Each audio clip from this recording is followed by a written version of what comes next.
با صدای خلیل الرحمن صحت.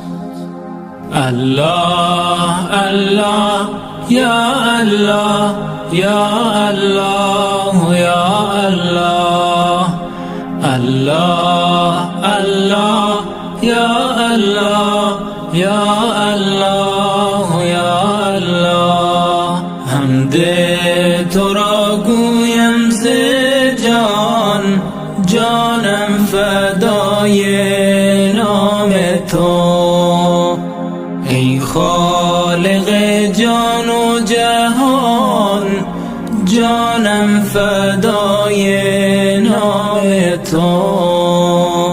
خورشید را تابان کنی، ابر هوا باران کنی، بازارها گردان کنی، جانم فدای نام تو. دریای بی پایان تویی، بخشنده عصیان تویی، هم درد و هم درمان تویی، جانم فدای نام تو.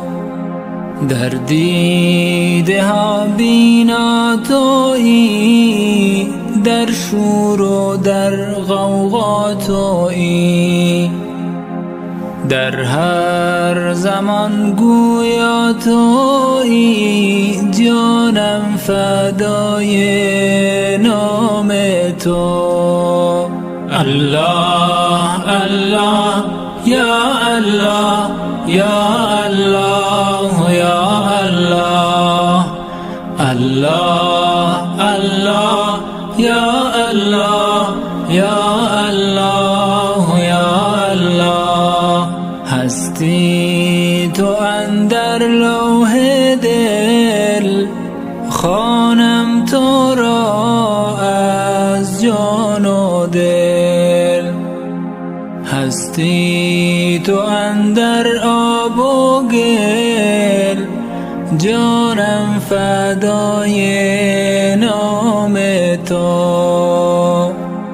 چرخ و فلک دربان تو، ملک و ملک فرمان تو.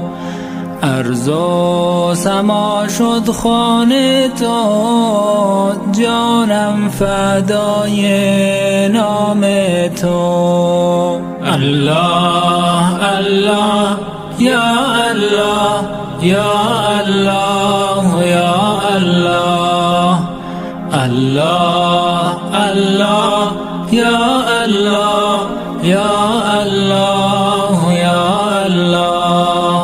اوصاف تو رحمان بود، لطف تو بی پایان بود. سلطان درت دربان بود، جانم فدای نام تو. دارد شجرها میوه ها، در کوهساران لاله ها. بلبل به بستان ناله ها، جانم فدای نام تو. در مسجد و بتخانه ای، در کعبه و میخانه ای، هم شمع و هم پروانه ای، جانم فدای نام تو. جانم فدای نام تو.